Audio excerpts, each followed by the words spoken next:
One Satterfield.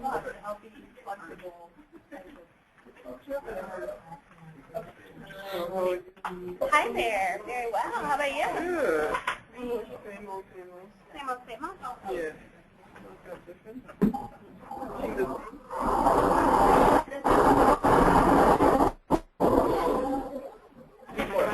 Great. Thank you. I depend on the government for Phil. No, I'll put it.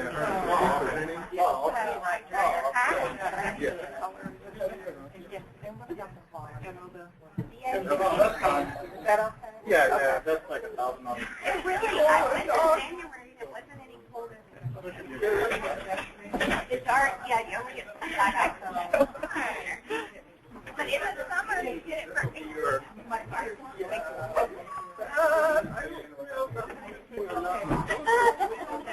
Oh, I'm going to get black gray. You have a filter for your air handler or no? There's not one. Then my guess is no. Okay. Is that the same thing as the heater filter? For the air filter that goes, maybe it's not the, Yes. okay. Yeah. Is that the same thing that we would put somewhere else? Like, Well, that's one too. I can show you where it goes. okay. Yeah, if you have any. There's no harm having it.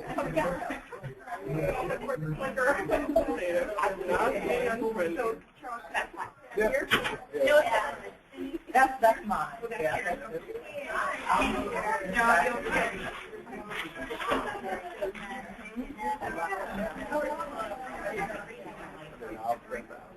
Oh, yeah.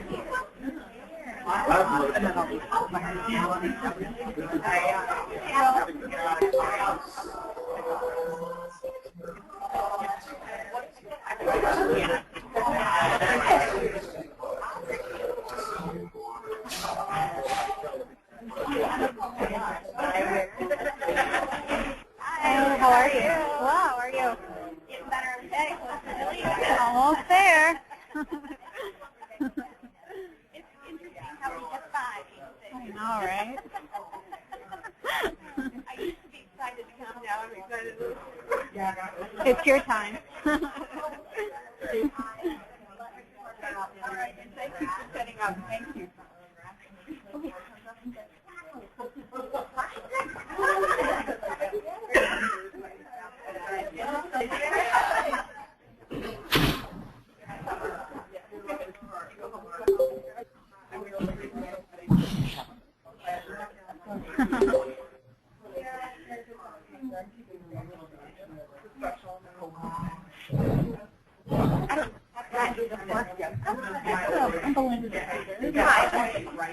Okay, nice to meet you. I'm Davina LaRue.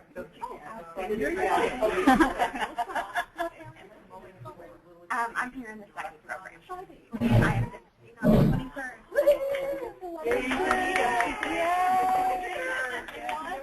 Finally there. I got the oh, perfect. Okay. No, I haven't done it without her. Are you ready? Yeah. Okay.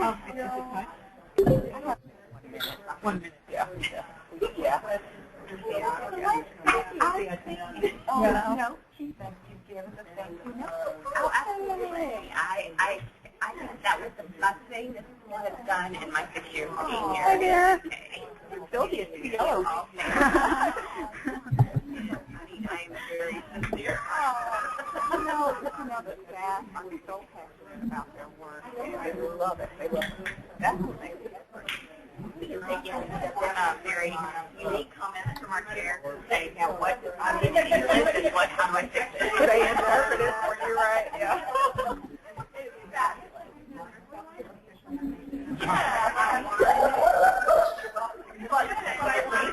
Yeah. 9 a.m. Oh, yeah. Good, yeah. What did he say? He'll do what? He'll come back out. Oh, he'll come in like a minute. Oh, okay. My friend. Okay.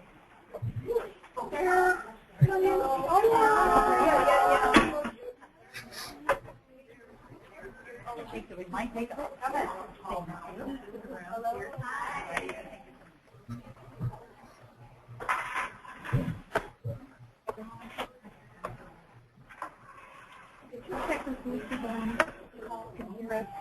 I did not. Hello. Hello, can you hear us? I wonder if they're in listen only. No, they're muting. They're just, oh, okay. We can Okay, hear you. great. Thank you. Hi, Sarah. Thank you, Ashley. Okay. Yeah. Oh, have a seat. You're a vet. How are you? Good. I just barely made it.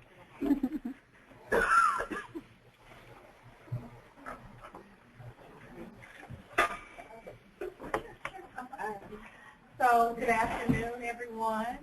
I am Belinda McCedars. I'm my new title, Associate Provost for Academic and Dissertation Excellence and Oversight for NK.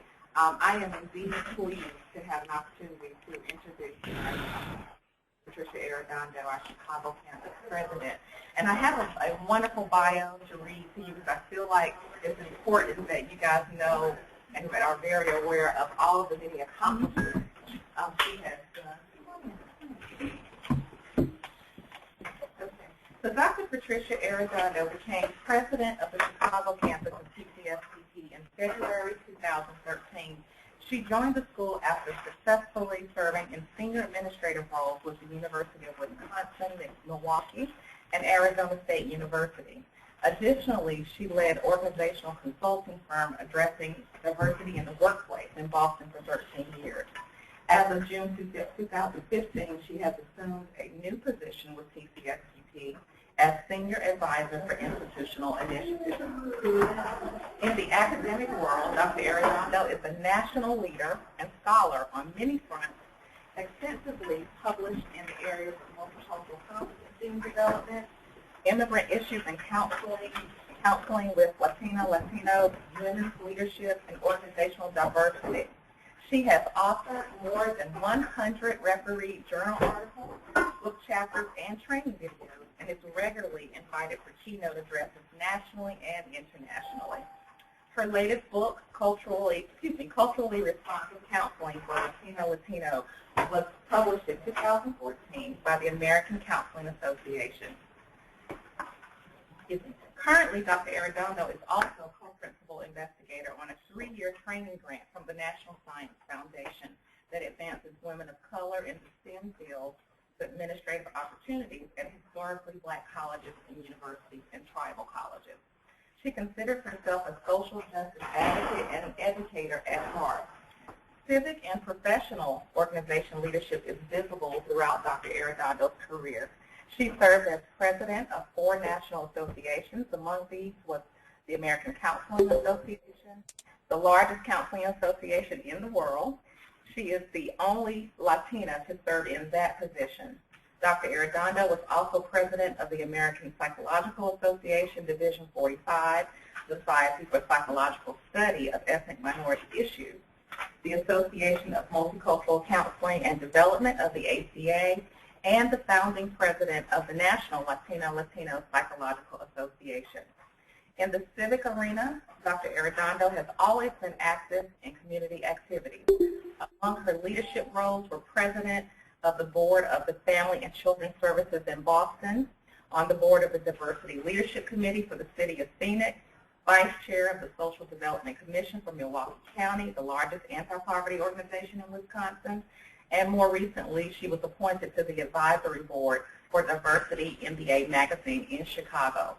She chairs the Board of Professional Affairs for the American Psychological Association. Dr. Arredondo has been the recipient of many awards and recognitions throughout her career. Many of these awards acknowledge her as a pioneer or change agent in her profession. She is the 2013 recipient of the prestigious Henry Combs Award for Distinguished Lifetime Contributions to the Advancement of Ethnic Minority Psychology, the Living Legend Award from the ACA, the Lifetime Achievement Award from APA Division 45, the Madrina Award by the National Latino Psychological Association, and an honorary degree from the University of San Diego. Most recently, she was selected to receive the 2015 Chicago United Business Leader of Color Award. She also holds fellow status with the American Counseling and American Psychological Association. Dr. Arredondo enjoys promoting women's leadership, mentoring graduate students, emerging professionals, entrepreneurs, and individuals who want to make a difference on behalf of others. Educationally, Dr. Arredondo holds degrees from Kent State University, Boston College, and Boston University. She is a licensed psychologist and is bilingual in English and Spanish. Dr. Arredondo is extremely proud of her Mexican-American heritage. She is family-centered and enjoys her extended family engagements across the country. So, I'm going to give you some today. Dr. Arredondo will discuss a variety of topics today related to her experience thriving in spite of a nonlinear career, including insights on her new chapter in life. And before I invite her to the podium, I would just like to say on a personal note, thank you. Thank you for being who you are. Thank you for being such a wonderful role model and mentor. Dr. Arredondo welcomed me to Chicago from North Carolina a few years ago when I came to implement NCAID, and she's been very instrumental, so I want to thank you. So without further ado, the last president of the Chicago campus after 35 years of having president, Dr. Patricia Arredondo.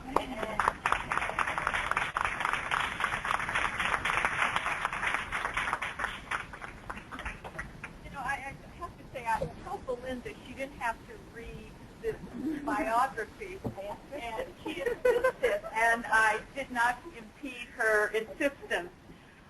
Thank you so much, Belinda, for honoring your wish to read that. Thank you.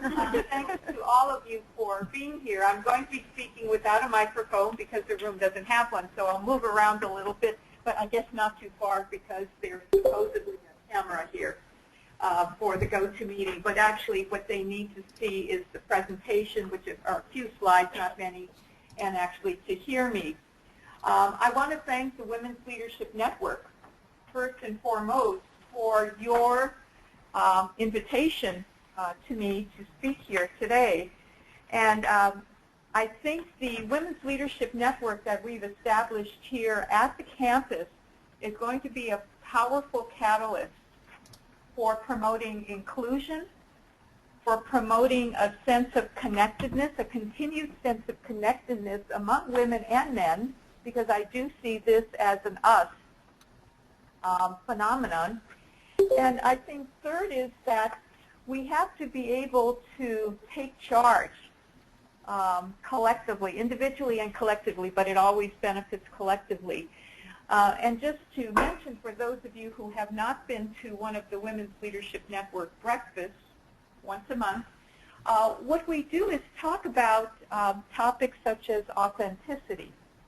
What does it mean to be authentic in your identity, personally and professionally?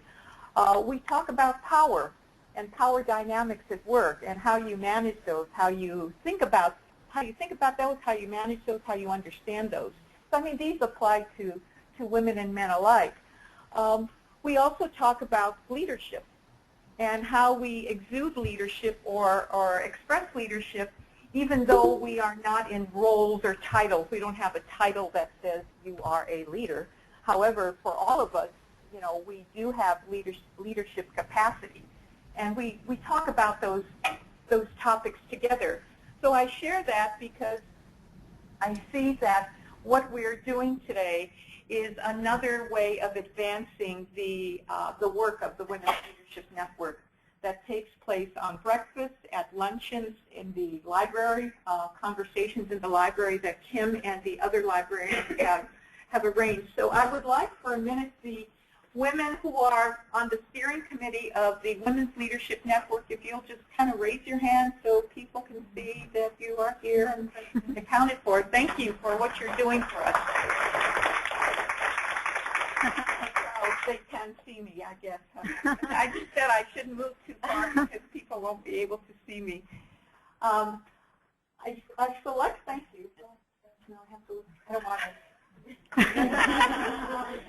I decided to select this topic when I was asked to speak. It's been one of those shared decisions of what do I want to talk about, and we actually brainstormed this together as the steering committee.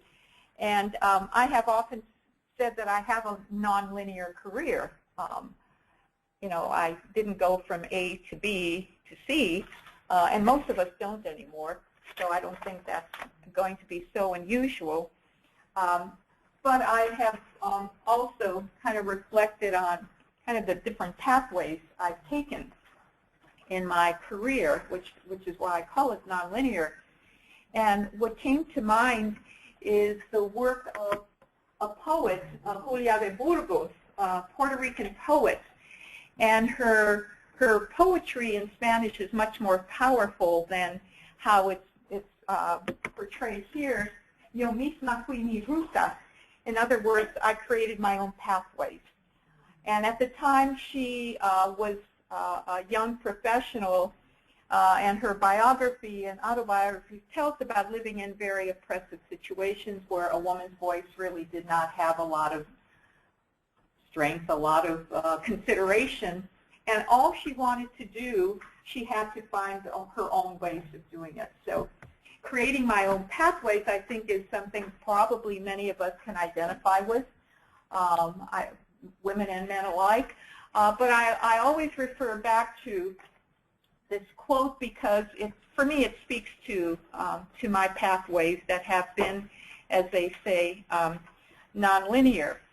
The other thought that came to mind as I was looking at the words I use in terms of thriving and nonlinear is what it means to thrive, what that means to each and every one of us to thrive. You know, you can look up definitions of thriving. One of the definitions is flourishing. Again, when I think of the word flourish, I don't think necessarily of just prosperity, but I think of flourishing, I think of a flower. I think of a flower that's opening and or reopening, kind of rebirthing. So flourishing works for me. And then, as I say, with the thriving idea, it's like the word came to mind because I think I've been very intentional about thriving. I don't think I've accidentally arrived on this word because I've always wanted to thrive. And I say thrive versus succeed, but I guess it's you know, kind of very close. And some of the drivers for me in terms of wanting to thrive and wanting to kind of go to be, you know, knowing that I had to be kind of a little better than, were this whole idea or this whole awareness about being different. And you know, that's long-standing. It's sort of integrated now. But being different as a young person, you know, being Mexican-American, it was popular to be Mexican-American as a kid where you had no Mexican-American role models. If I had an African-American teacher, I could probably say maybe there were two in my whole pre-college career. And then I never had any Latina professors until I was in my doctoral program. So I look at that in terms of being different, not only in educational settings, but also then as I became a professional in those settings as well. So you have, so for me, it was the one and only woman of color, the one and only person who's Mexican, those things. And that difference has always propelled me to want to go beyond what's expected. Meeting a norm is not good enough when you are a person who's not really expected to be there, let alone succeed. And as I say, it's been there. It's not as though I wear it on my sleeve, but I know that that is a lot of what has propelled me to want to thrive and to want to model for other individuals that these are pathways that are open for us as well, as long as we're intentional about it. Nothing is accidental. You know, you can't be a passive participant in your success. You really have to be active in your success and your accomplishments. And then when I think about this nonlinear route, this nonlinear language or term, you know, when I went to college, I wanted to be a teacher. I think that was at the time, my career was about being a teacher, a high school teacher of Spanish, or a journalist, which of course at the time I couldn't become a journalist because I didn't have those social networks. But I enjoyed writing and still have done quite a bit of that, both in the academic and non-academic world. But that was sort of my universe, was to be a teacher. And then things start to evolve, and I found myself tripping into then other areas that were still in education, becoming a school counselor, which I had a lot of passion to do and had felt fulfilled. And then the next thing you know, I'm getting a doctorate. And then what seemed most reasonable is to become a professor because I like teaching. But then I had to become a clinician too in order to have that bona fide credential as a licensed psychologist. And then we'll pick up the rest of the story that tells, I mean, it is all very nonlinear. I've never aspired to be an academic administrator. Nobody does. Nobody does. You don't go to undergraduate school to become a dean or a college president. You know. That's just another that evolves for you, and that's where some of my I would say to you lessons will be communicated. But all of the change that's occurred over my life and that is occurring now, and I'm sure for all of you, we have to acknowledge that change invites or stimulates new thinking, new sense of vulnerability, new ambiguities, uncertainties, as well as opportunities. And I think you have to always look at change in multiple ways. I mean, I have, when I've had to anticipate either planned change or change that is visited upon me. I have to think about, I have to pay attention to my emotions. I guess that's what oftentimes we don't do enough of, is what is the emotional reaction I'm having? You know, is it dismay? Is it that sense of vulnerability because I don't know what's coming next? Let down. All of those emotions, I would say to you, have to be honored, whether it's a planned or unplanned change. Okay, all of that has to be honored. Now, I'd like to also recognize a couple of slides here, if you don't mind. I forgot. Okay.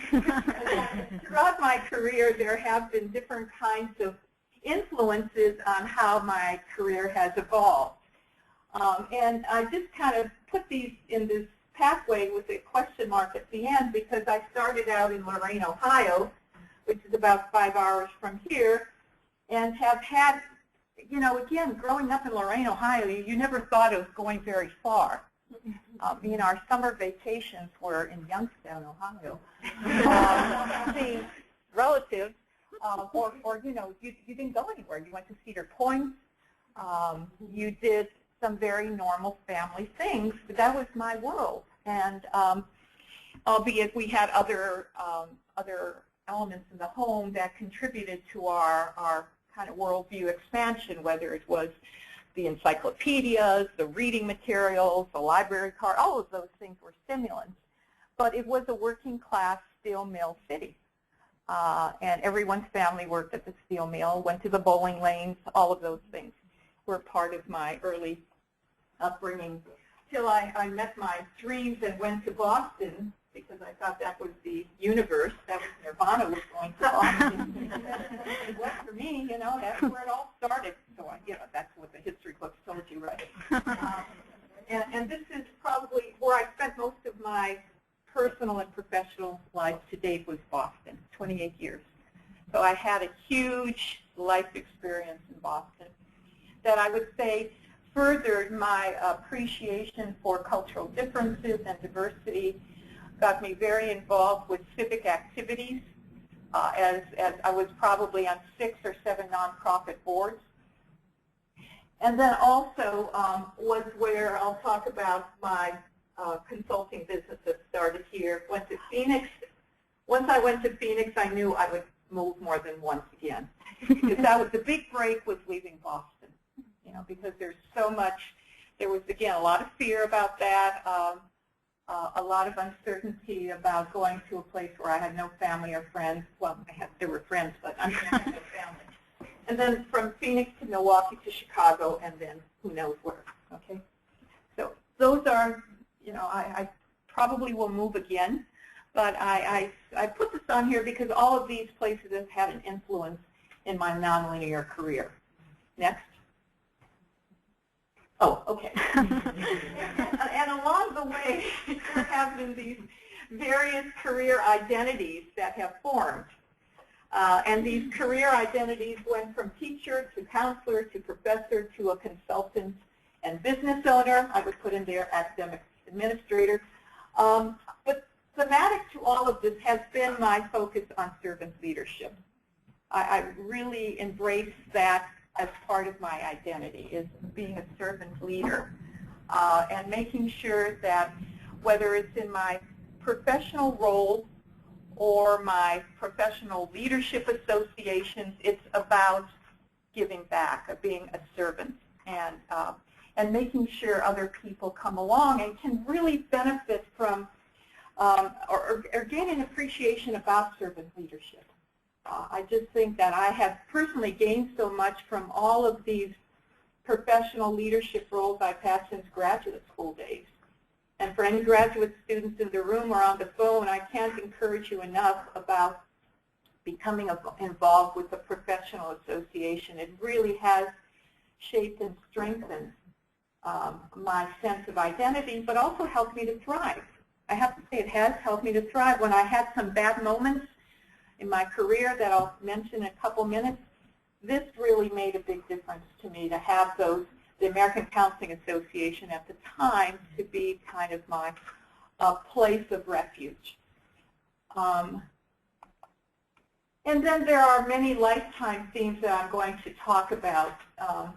And these images that Sarah, thank you Sarah, she put this all together for me, have been important part of my servant leadership with the LGBT First Annual Conference in New Orleans in September, to the Puerto Rican Association Conference in October in Puerto Rico, to the NLPA Conference in October in Albuquerque with some of my colleagues here, to the Gender Summit that I just attended in South Africa, and then to some of what I've tried to bring to the Chicago School, which is about remembering and giving back through our 9/11 recognition in September, because I'm very devoted to the military veterans and their families.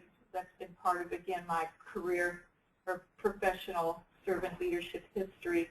And then the congratulating our administrators here at the school on Happy Administrators Day. So it's all about giving back. Well, I want to talk about a couple of, so these are constants, I guess I would say, in my life. Some of the themes that have persisted over time. And I want to talk about a couple of setbacks because that's where I would say growth has come for me. And the setbacks were a formative time in my life, which is, if it were like today, you know, knowing that I'm not going to be president anymore, you know, I could bounce back from that a little easier because I have like 30 years already on my, you know, on my books. But at the time of these early setbacks, I kind of reflect on those and say, you know, what allowed me to bounce back and what was my mindset at the time. The first was I was a high school counselor in my doctoral program. This is back in Brookline, Massachusetts, which is right next to Boston.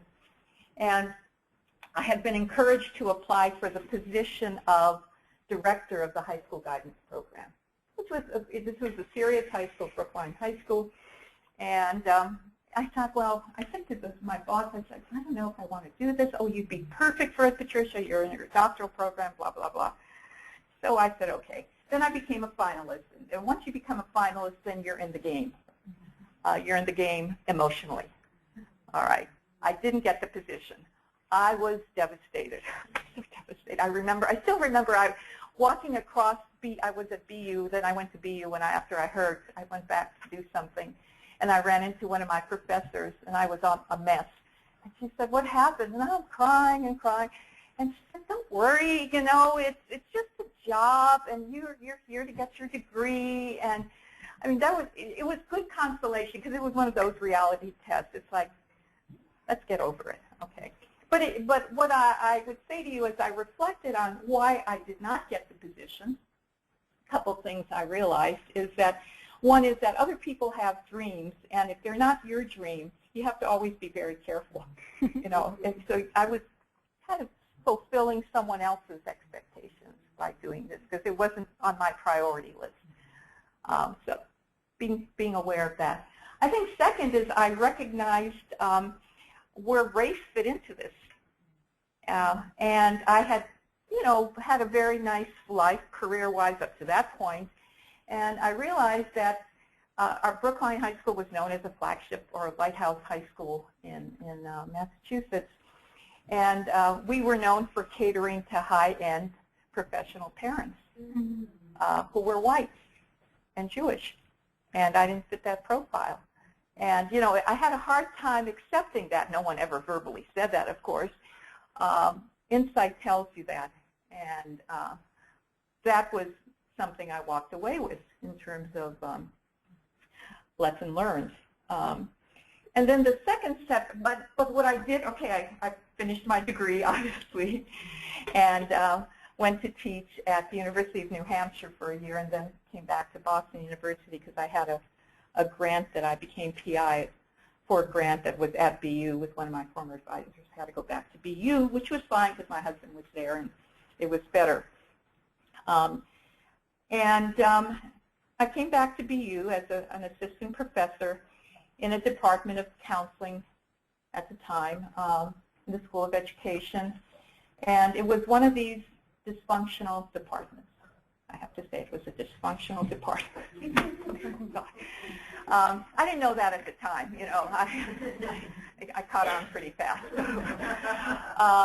And you had all of the full professors who were always vying for power or not wanting to do work.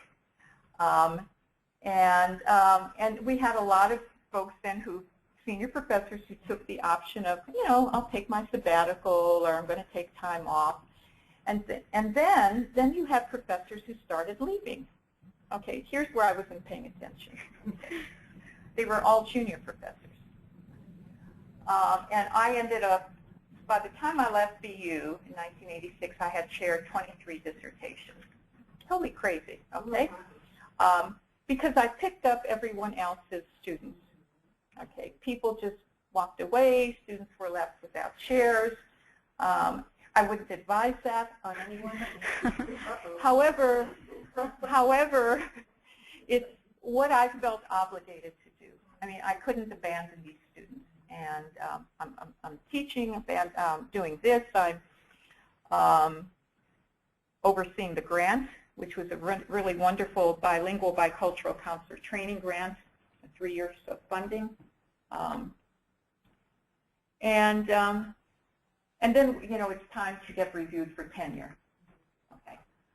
So to make a long story short, a senior professor comes to my door and says, Tricia, well, the committee has decided you're not tenurable. Oh my gosh.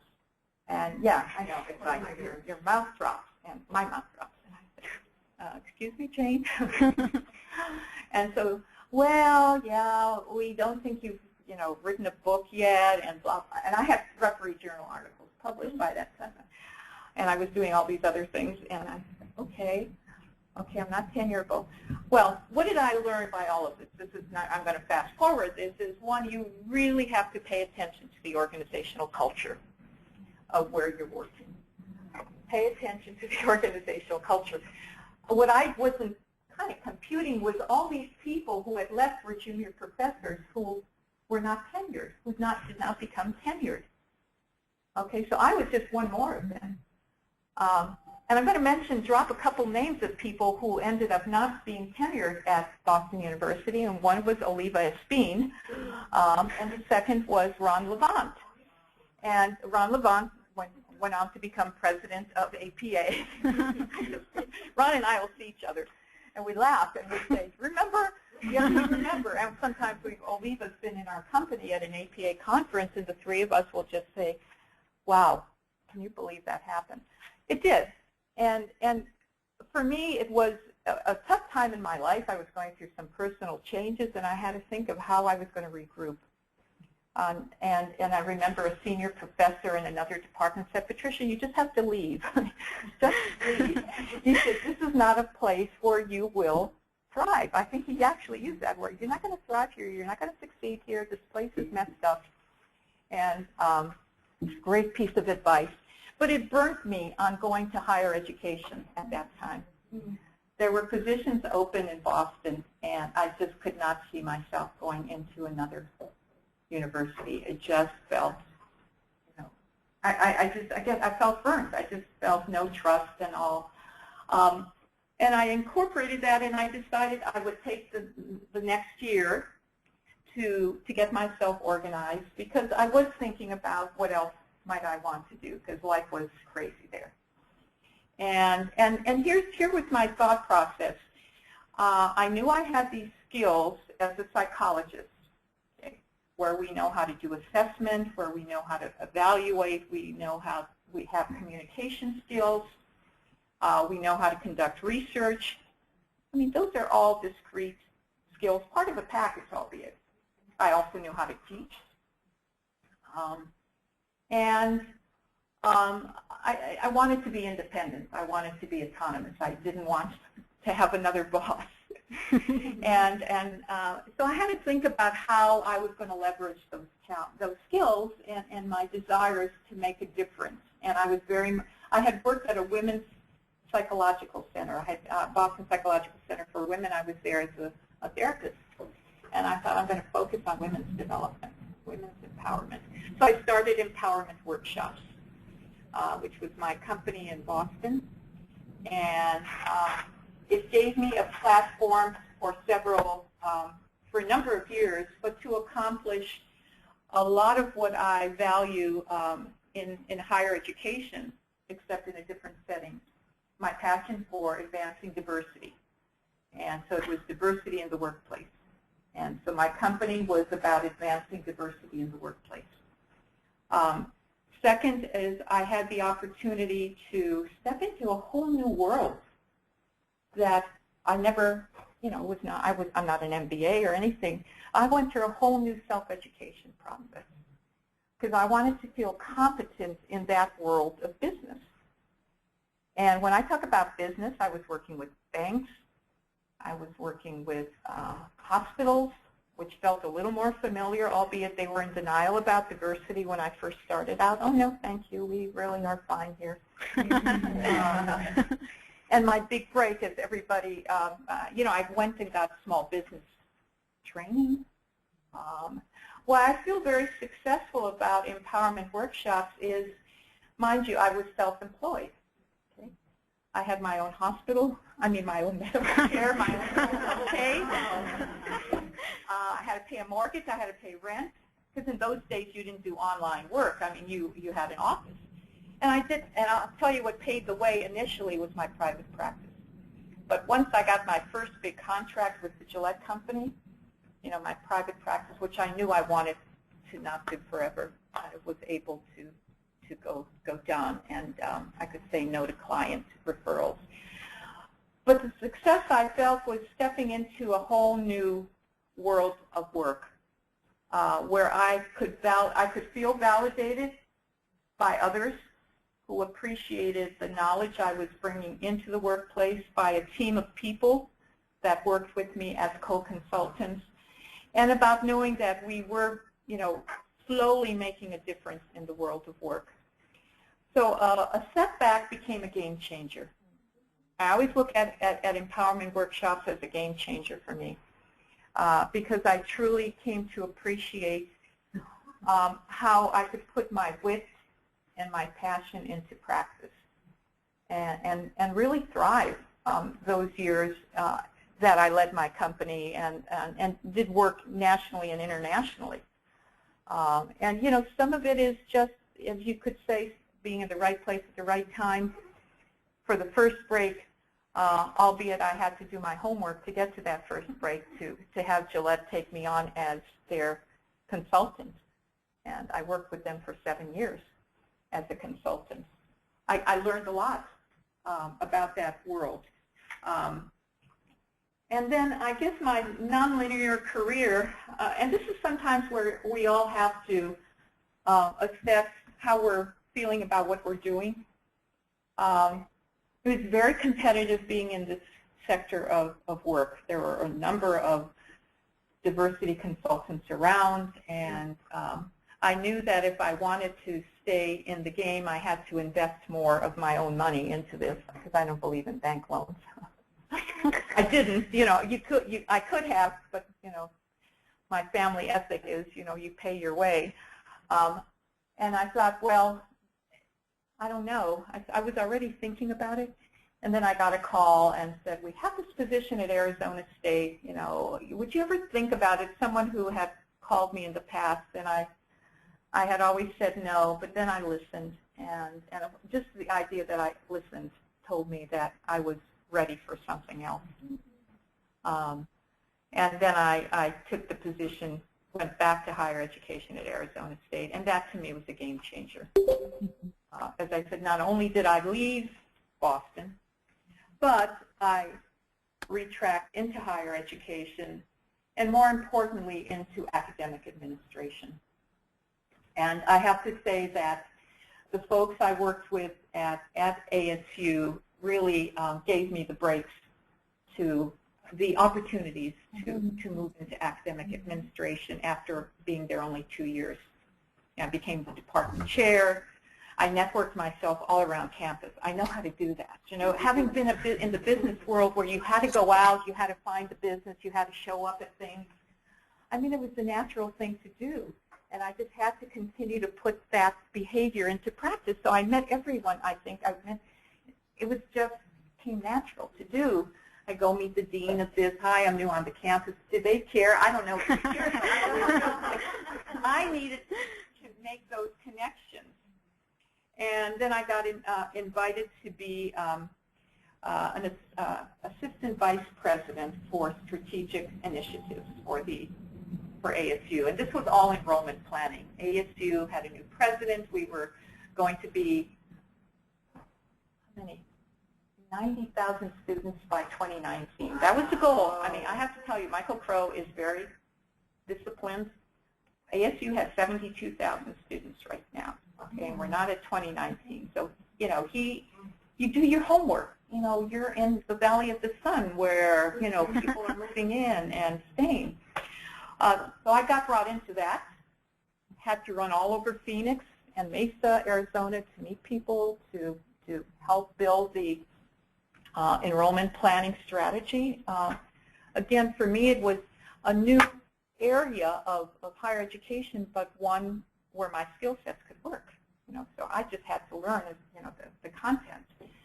And then I did that. I was going to say I did that so well, but I did that, and then they needed a vice president for student affairs. And I said to Jim, my boss at the time, I said, Jim, I'm not a student affairs person, as he tried to talk me into taking it, which of course I did. And he said, but you know how to administrate. This is an administrative role. Okay.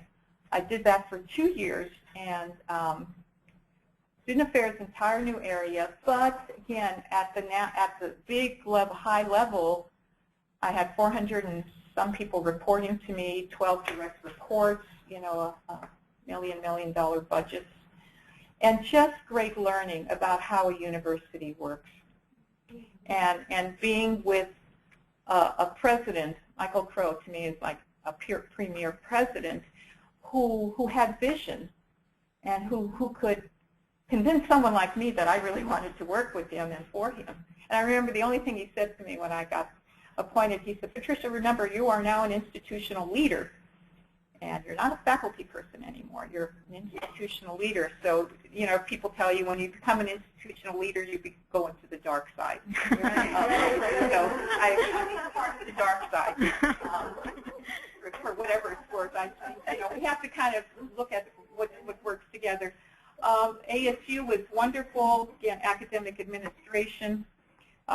Then I really wanted to get back into academic affairs, which was what took me to the University of Wisconsin-Milwaukee, back to the Midwest, where I had 3 administrative positions as the Associate Dean of the Graduate School, the Dean of the Continuing Education, and Associate Vice Chancellor. You know, it's all like, okay, I think it's doing more than one position. It probably suits me well because I know I'm very sort of bicultural anyway.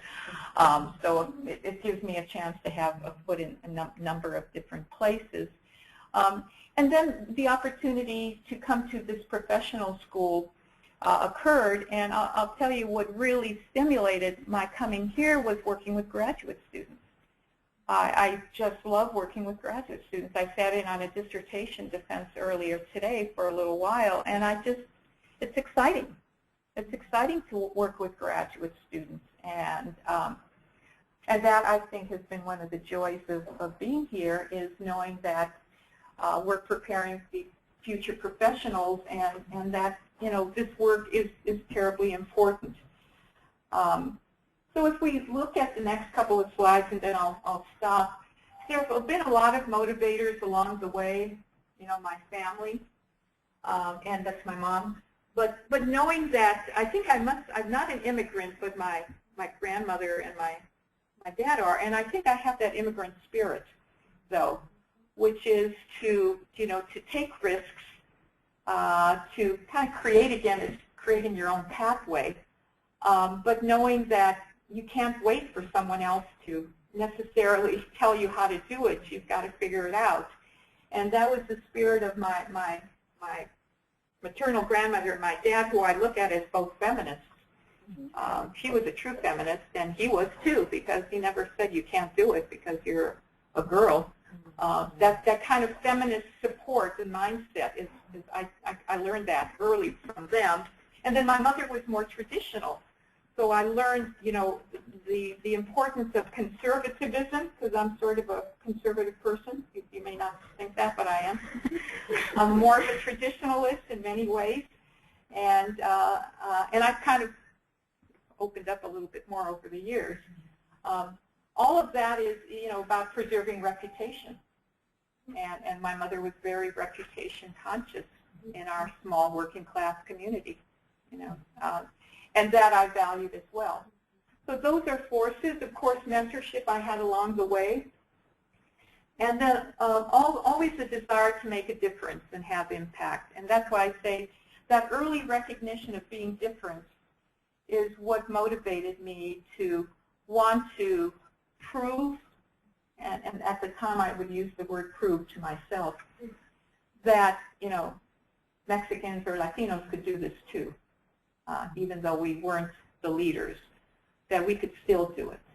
And then in the professional associations, oftentimes I didn't want to run for office, or, you know, I really did not want to be president of ACA, because I thought, you know, I know what the political culture is in those associations, but I knew I had to do it so other people could see it's possible.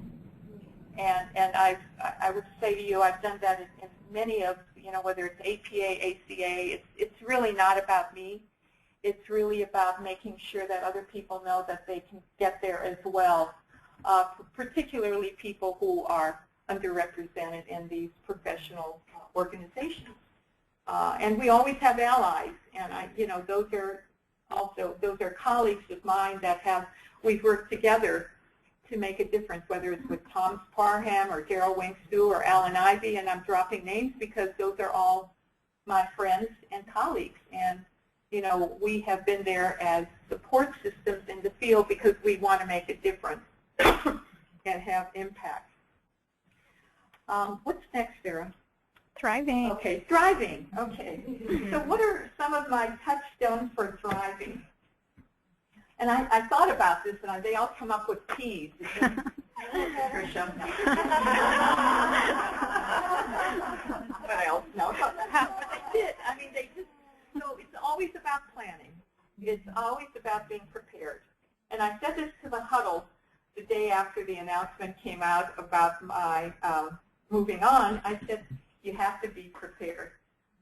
You have to have that resume up to date. You have to have your CV up to date. And it doesn't mean you're always looking or anything like that, but just know that preparedness matters. Passion. Whatever I do, I have to have passion for it, and otherwise it's boring and unfulfilling. Pragmatism. I am very pragmatic. Things have to make sense. And that's where the planning and preparedness fit in. If it doesn't add up, then I have to look at what are other alternatives, because I'm not going to force it. You know, I never believe in forcing something unless it really has sensibility. And that will be an outcome that I can appreciate.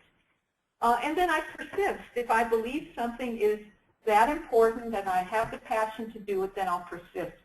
And I remember many, many years ago, my first organizational development intervention was at this high school I told you about. It was my first OD project. I didn't know I was doing OD work at the time. But the principal said, Patricia, you're so tenacious, because I kept pushing the envelope. And I said, we really have to do this to accommodate these new students. That was what the purpose was. We have to accommodate them so they'll succeed. So I kept pushing it, so they finally bought into my model. And I believe in persistence. If something makes sense, if it's value-based, and if it's going to benefit others, and then you have to have patience. And it may sound like I don't have patience, but I do. And I like to get things done. I think process has its place. However, we still want to see the outcomes. Not 5 years from now, maybe in a year, but I think the patience has also served me well. The other tenets I have for my work are developmental paradigms. So if you, and we can send this out after, if you were to look at this kind of narrative I've shared with you, it is grounded in some theoretical paradigms. I don't think any of us kind of evolve absent of some of these paradigms, however conscious or unconscious they may be. Women's psychology has been very key to my understanding of myself and the role of power and the role of competition. Cultural identity development, it's kind of a long-standing part of my life as a kid, growing up in an immigrant community and not being a majority person. I call this cognitive, we got this reversed. It should be cognitive emotional behavior. The T we can rule out. CBT we know is what that is, but I always think about this holistically, the cognitive, the emotional, and the behavioral working together. And I think we underestimate emotions all too often. That's why I said before, kind of feel the vulnerability, don't sit in it too long, but feel it. Know that that's okay to feel. Obviously, multicultural psychology and how we kind of create this whole world of holism and biculturalism, women's leadership, and organizational change. I've created the change, I live it, and I try to also bring it to where I work from time to time, if it's possible. I think there's one more slide, but I want to stop for a minute and say, besides the tenets of thriving that I've put up here, there's also the importance of self-care. And self-care, health and wellness, all of that has to be an integral part. It's been an integral part of my life. I mean, I sound like I just run around doing work, but I do stop. I play golf. I played over the weekend. I engage in yoga, and I listen to classical music a lot. That is really part of settling me, have had for years. I journal. And I do some meditation. So there's a self-care piece cannot be underestimated because I do think that helps to get the mind in balance as well. And then, having obviously loving and caring relationships. There's got to be room to accommodate that. Family, friends, I think all of those are part of having this sense of thriving. And I guess if I were to do one more slide, this is from Gloria Anzaldua's book, and some of my writings I've talked about the borderlands concept of navigating the borderlands, or growing up bicultural and bilingual. I would say it's having your foot in more than one place, and I think many of us know that experience in the room as well. And I like this part of her poem because I continually walk out of one culture and into another because I am in all cultures at the same time. And I think we are all in different cultures at the same time and know how to navigate that and know how it feels and know that it can be very powerful and impactful.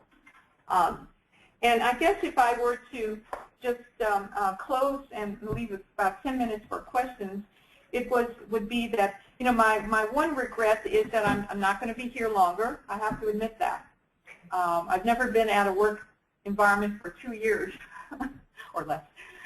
1 year at UNH, but that was different. At the time, I had to go back to Boston and do the grant.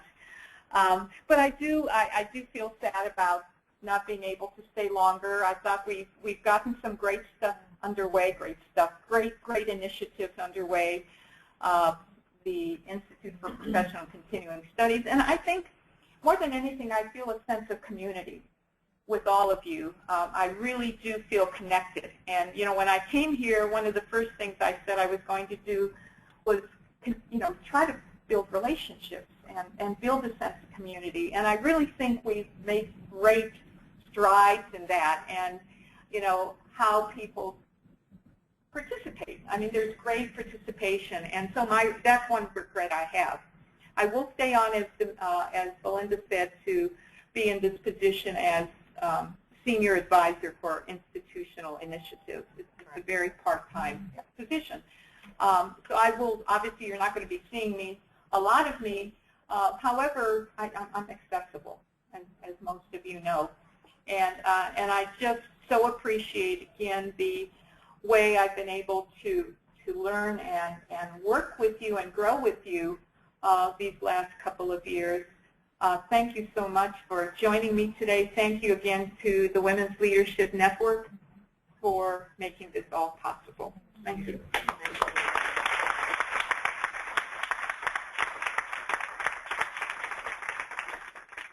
Well, the Women's Leadership Network has had a little token of our appreciation.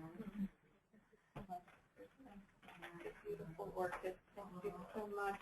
I picked it because it's like a multicultural orchid, like never vein. There's a lot of color and vibrancy here. There is. Oh, that's a good word.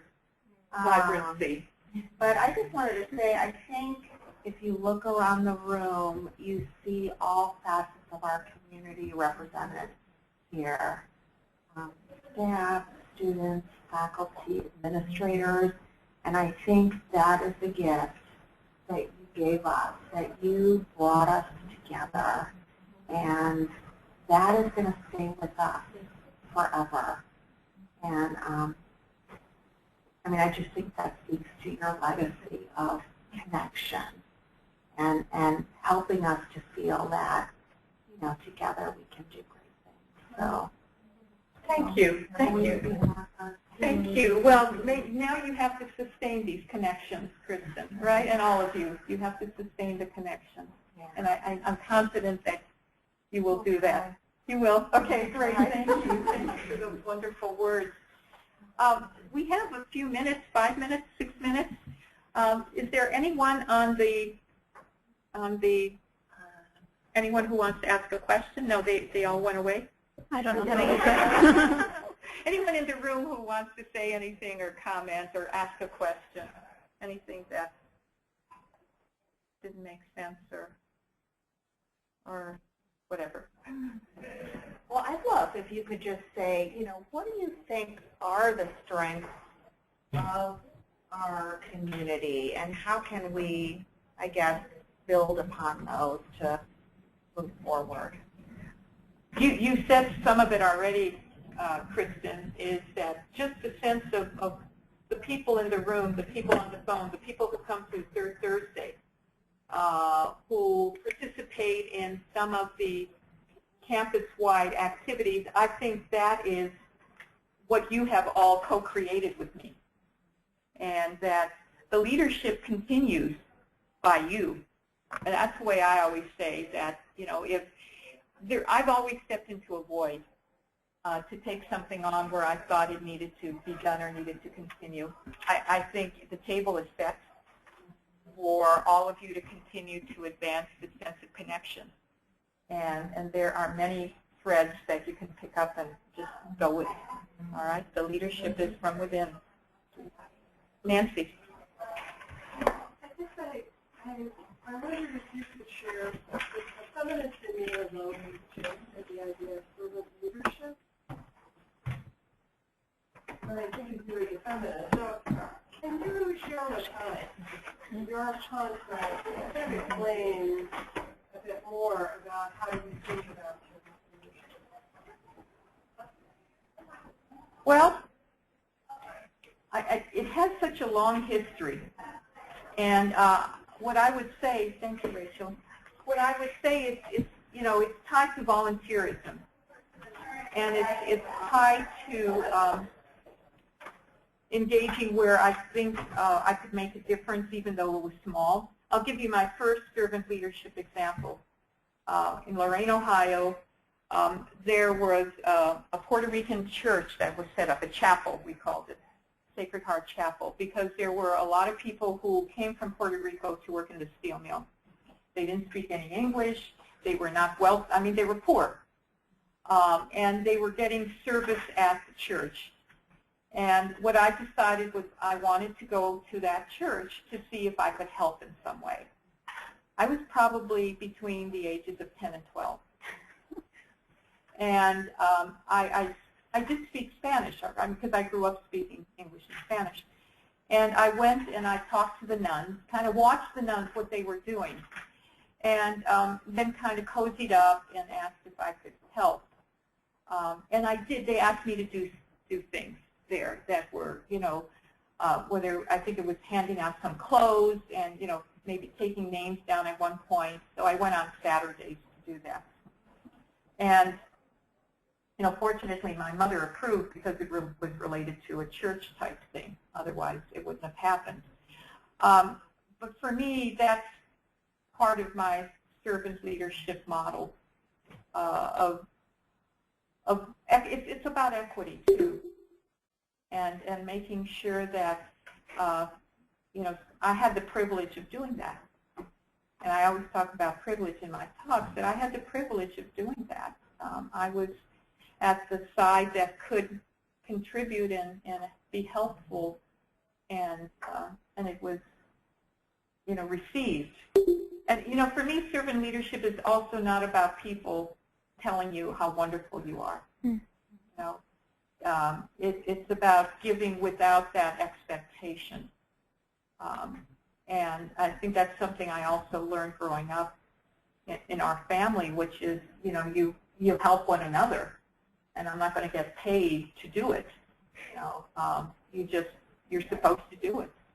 And I think that's where it came from. And the same thing in the organizations where I have done such extensive work. I knew it had to get done, otherwise sometimes the voice of an ethnic minority person would not be at the table. I started the Women's Interest Network in the American Counseling Association because all the men were getting the awards. And I said, that's just ridiculous. This was in the late 80s. And I contacted a bunch of women I knew. I said, we got to change this. And we did. And that group exists to this day, the Women's Leadership or Interest Network of ACA. So it's about finding that, intruding or inserting myself where I think we have to be present and where other people, need a voice too. And if I can lift my voice to do that, and I've never, I'm on most of these scales I come out as an introvert, but, it's really about justice and thinking that if I can use my voice to bring about some justice or social justice in a group, that I'm going to do that. So I hope that's, yeah, thank you. Thanks. I know you all have to go somewhere because it's 1 o'clock. I don't want you to sit on ceremony. Upstairs in 718. What's that? We're going upstairs. Okay. Okay. Thank you again. Thank you.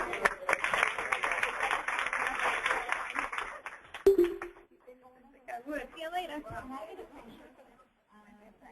Oh, certainly. Thank you. Bye. I don't know. Not a So I just take her home.